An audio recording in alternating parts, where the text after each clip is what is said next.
in the partnership both go towards this 300 billion strategy. Excellent. His Excellency Omar Al Suwaidi, Under-Secretary at the UAE Ministry of Industry and Advanced Technology. Thank you very much. Just the highlights. This is the Bitesize Business Breakfast. And talking aviation now, loads of aviation stories coming out of India over the past 24 hours involving two airlines in particular. Air India, now owned by the Tata Group, but also Emirates Airline, which is, of course, the biggest international airline operating in India at the moment. Crossing live now to India, Tarun Shukla is an award-winning journalist and aviation expert. He's the correspondent for the Economic Times in India. Joins us live. Tarun, good morning. Thank you for being with us. Good morning, Richard. Nice to see you. Right. Let's start, first of all, with this story about the potential code share between Air India and Emirates. You've got Mohammed Sahan of Emirates in India saying that very early stage talks have taken place. But I'm following you, Tarun, on Twitter at the moment, and you say no. You say your sources are telling you that Air India has absolutely no plans to code share with Emirates. What's the story here? It's become a sort of a controversy here in the sense that the Air India management hasn't liked the statement coming out of Emirates.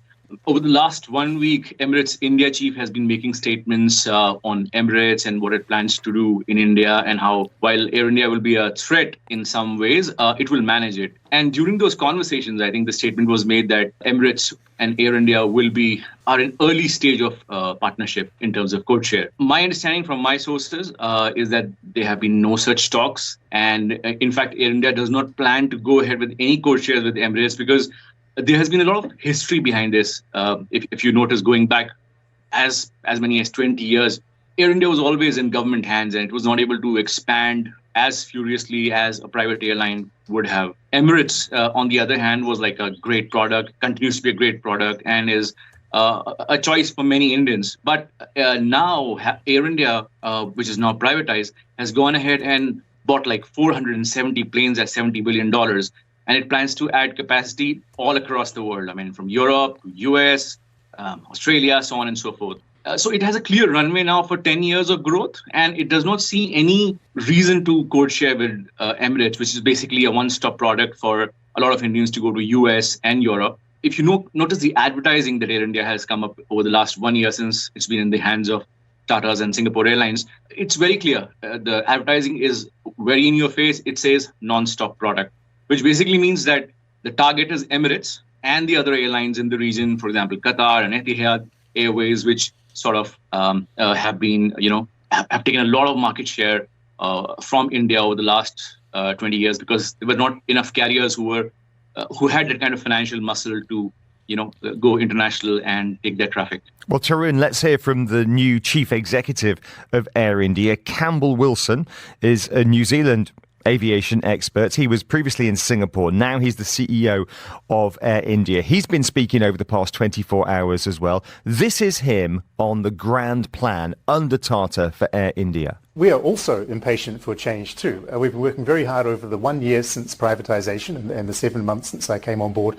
to map out what is our transformation plan. And as you well know, we've got a 5-year program to fix the basics, build platforms for the future, and then grow to what we aspire to be, which is world class. And he says by 2024, next year, and 2025, they will start to have a world-class fleet. This is the Bloomberg take. It says Air India is trying to emerge from decades of mismanagement and challenge local rivals and international giants like, as you say, Tarun, Emirates. Air India will soon be able to fly non-stop to a range of destinations, bypassing Middle East hubs. For us here in Dubai, Tarun, that's a bit of a worry. What's your take?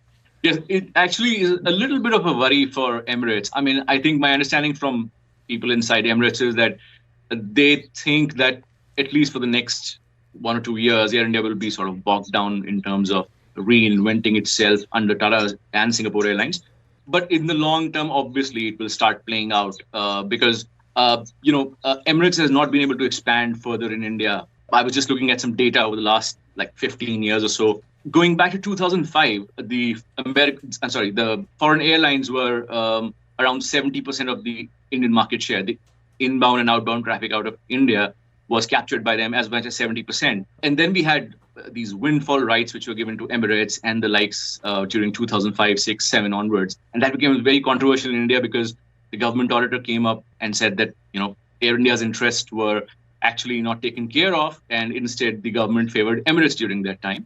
And as a consequence, the windfall rights did not continue to pour in after that. So for the last 10 years or so, there's been Emirates has not been able to get more rights out of India, which means that the government is very clear. They want to focus on building their own airlines. And I met the Minister of Aviation, Jyotiradittya Scindia, about 2 months back, and his statement was very clear. He said that there's a lot of pressure from the Middle Eastern countries to give more bilaterals, but I'm very concerned that India's hubs are outside of India, and this was a public statement. So it's clear that the government is behind the airlines of India to push them to capture the market share. And I think we are going to continue to see that push, especially if you notice even the deal which was announced by the Tatas for Boeing and Airbus for 470 planes.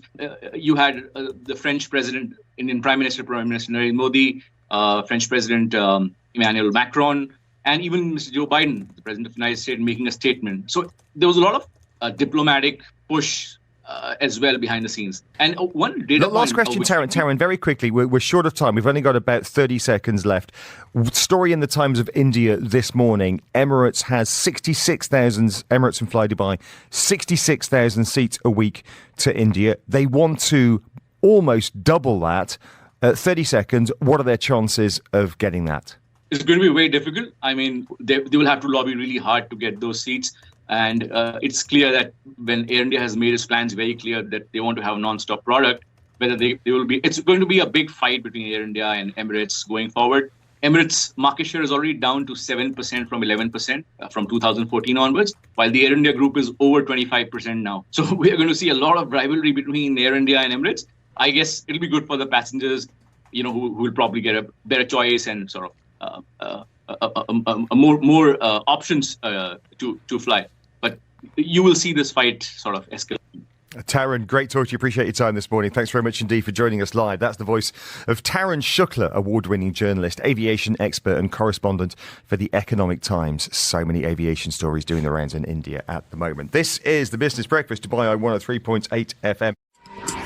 You've been listening to a Dubai Eye 103.8 podcast. To enjoy lots more from Dubai Eye in the United Arab Emirates, just go to DubaiEye1038.com or find them wherever you normally get your podcasts.